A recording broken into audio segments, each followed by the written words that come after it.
What continues to amaze me is that even in 2024, shamelessly, we are still talking about illegal miners. Now, these people are not spirits. They are human beings. Whether they operate at night, in the day, they are human beings. And I know for a certain that we have some of the best security forces in this world.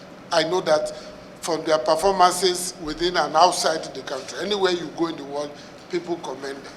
I do not want to believe that they are incapable of dealing with this situation. And I think a lot of the challenge has to do with leadership, you know.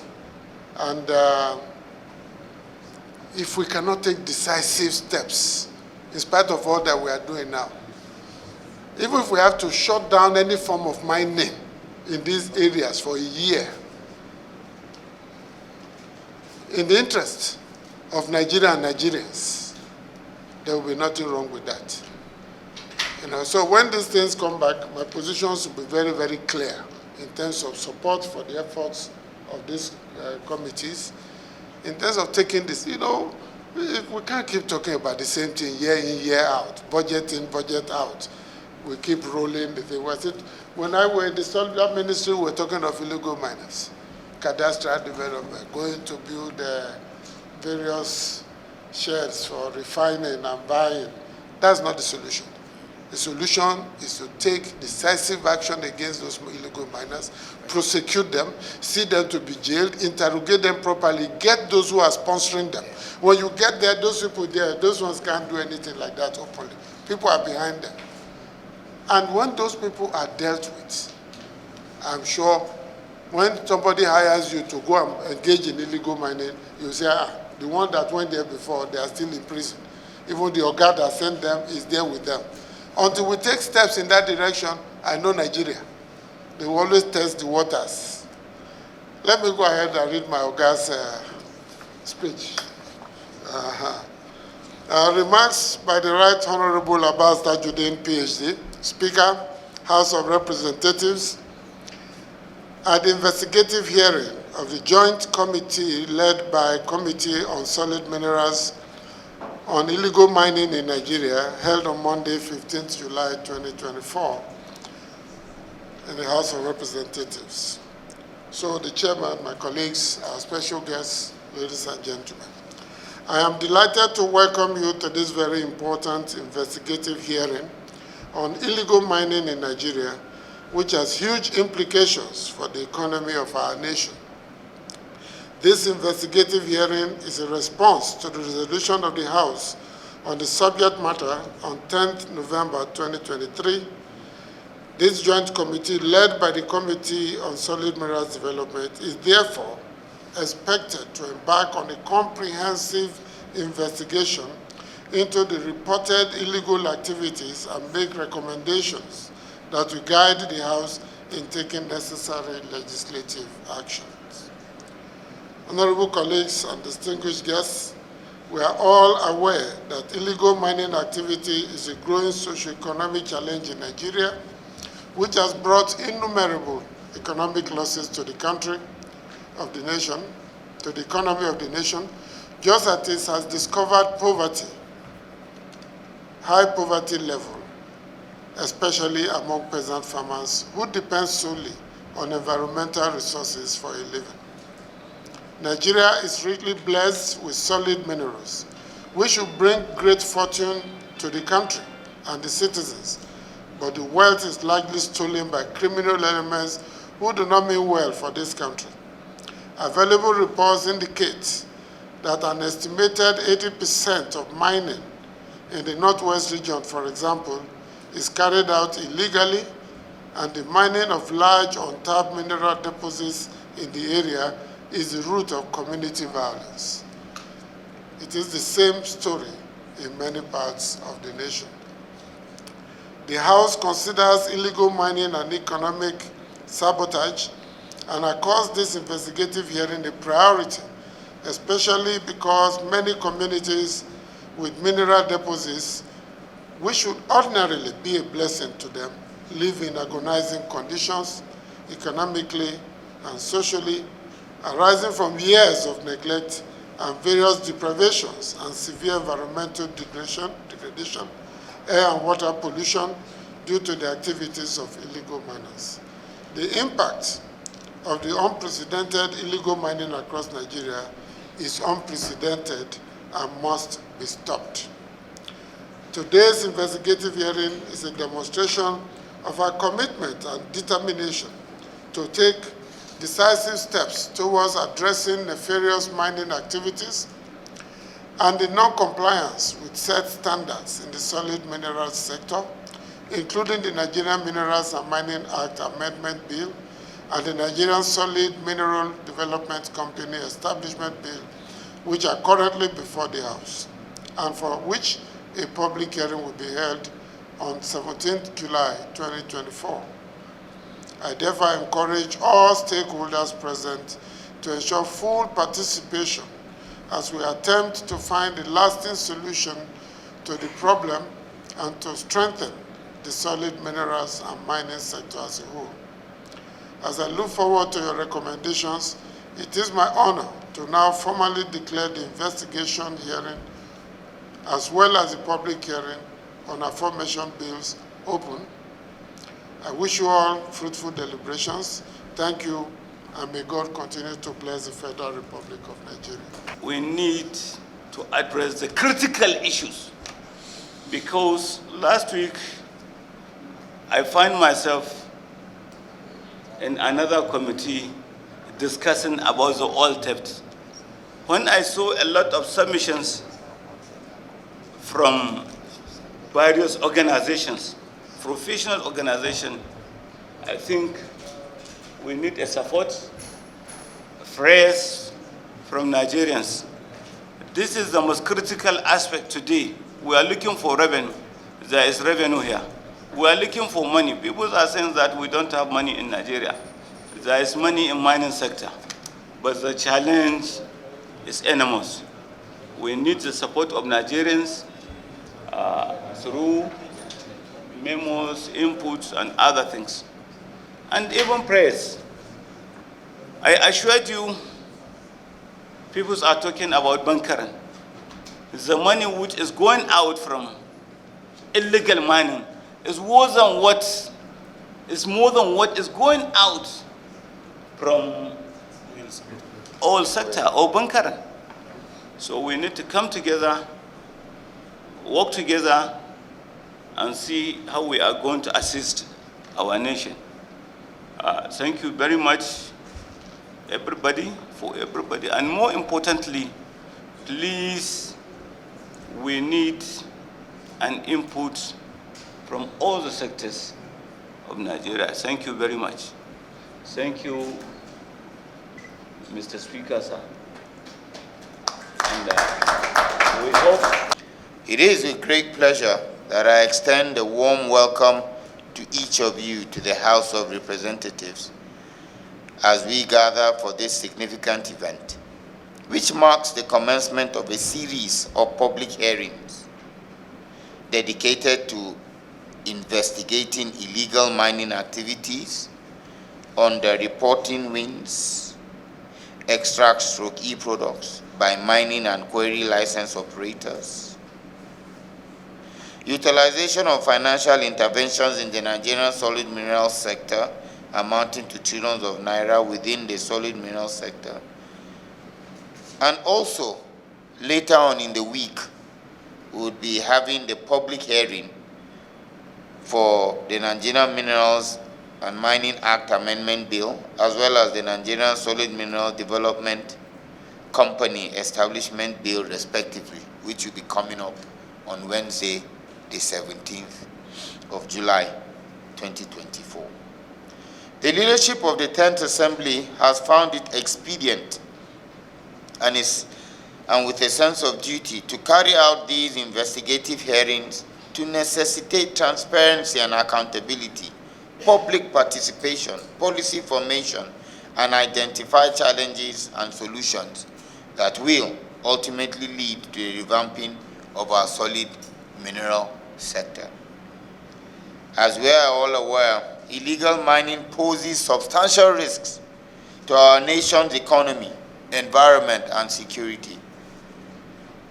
The unregulated exploitation of our natural resources jeopardizes the sustainability of the mineral sector, leading to environmental degradation and revenue loss that could otherwise benefit our communities and nation as a whole. Ladies and gentlemen, honorable colleagues, it's imperative that we take, as a matter of urgency, decisive steps and necessary action to address this issue and ensure that our solid mineral sector operates within the framework of the law, protecting our natural resources for future generations. Your Excellency, the Speaker, as representatives of the people, the Parliament is deeply worried about the loss of revenue through unregulated and illicit mining operations, with the federal government disclosing that unlawful mining costs the country a whopping sum of $7 billion each year, with the only money coming from a 3% royalty paid by the few mining licensed miners. This development, as you all know, hampers the country's ability to maximize the benefits from its mineral resources. There is also the grave concern about the negative impacts of illegal mining, which has led to insecurity and conflicts over control of mining sites and their resources. These conflicts have escalated into violence, thereby exacerbating existing political and social tensions in the affected communities, which has resulted in the limited data availability and inadequate measures to control this illicit practice. This public hearing serves as a valuable platform for collecting insights, information, and recommendations from stakeholders, experts, and affected communities. By attentively listening to their testimonies and perspectives, we can gain a deeper understanding of the challenges posed by illegal mining and develop effective strategies to combat this illicit activity. I call upon all participants to engage in constructive dialogue, share their experiences and other practical solutions that will guide our legislative efforts towards regulating the solid minerals sector effectively. In conclusion, distinguished ladies and gentlemen, honorable colleagues, and Your Excellency, as I implore all stakeholders and invited guests to feel free and at home as we interact throughout the aforementioned hearings, allow me to state emphatically that the time is now for us to work collaboratively and take immediate and decisive actions to revitalize and develop this critical sector for the overall benefit of all Nigerians while preserving our environment for future generations. Coming to illegal mining, I'm going to talk on how the military sees it. There are so many other stakeholders that have one or two things to talk about, sir. From our various operations, sir, and the statistics that we have, we notice that, first of all, the framework guiding mining in Nigeria is very, very weak. It needs to be strengthened. Why do I say so, sir? In 2018 or so, during the last administration, there was a ban on illegal mining in Zamfara area, Zamfara Katsina general area, which even established a no-fly zone.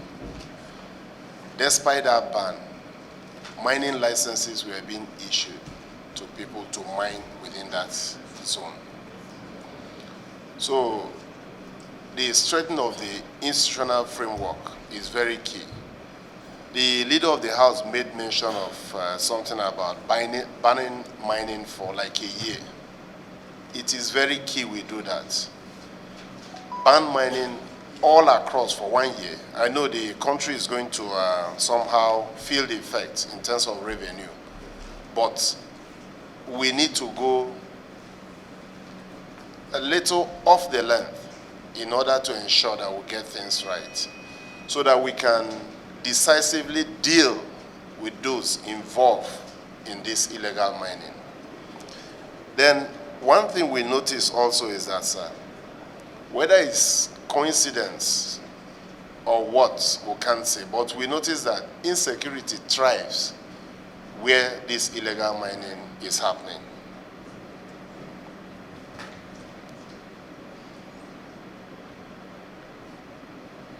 Someone once said that the issue of banditry and terrorism is like a smoke screen to stop the government and the military from dealing decisively with these people.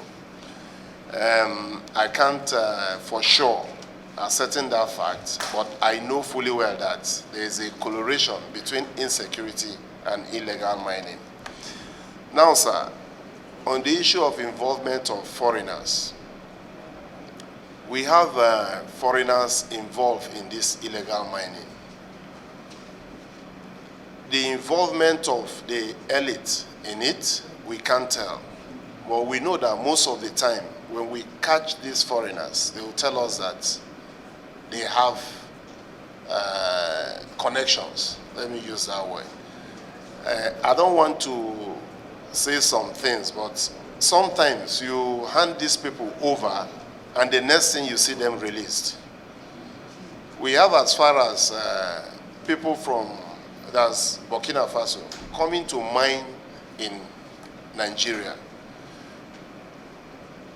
So the straightening of our borders too is a factor. Why I'm saying all this is that there is need for the government to equip properly those involved to checkmate most of this illegal mining. There's need for government to equip them properly and also give them the marching order. You know, it's one thing to say, and another thing to see that the government is really committed to deal with people. Anybody caught in this illegal mine must be dealt with decisively, and examples should be made for others to know publicly that this is what the government is doing to ensure that we tackle that area. The third aspect we noted is, or let me say the fourth aspect is poverty. These areas where this illegal mining take place, the people are poor. Virtually lack of education is also part of the thing. Most of them that we get, one way or the other, they know formal education. And this illegal mining is, you know, the, let me say, the people perpetuating this thing use them. So it's their own source of livelihood, you know, the people within that area. So the army will give a little bit detail on some arrests that we've made or mining sites that we've raided. I'm just talking in general terms, sir. So what is the way forward? The way forward from our own view is that, one, we have to strengthen the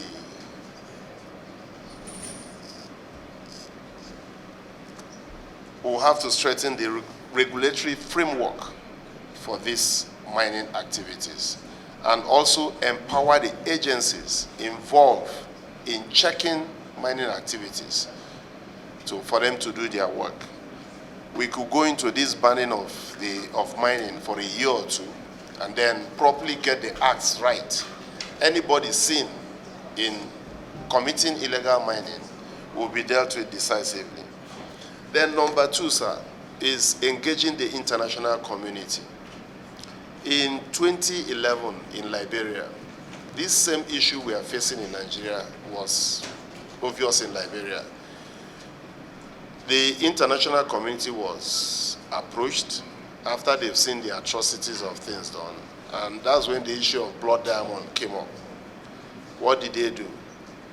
You know, there's a carbon dating on every mineral resources that is in an area in the world. So they banned the Liberia diamond in the international. Liberia or Sierra Leone, the blood diamonds.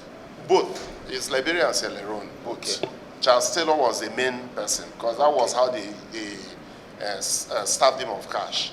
Okay. So they banned it in the international market. So they couldn't access this product. And of course, naturally, the mining activities started dying in those areas.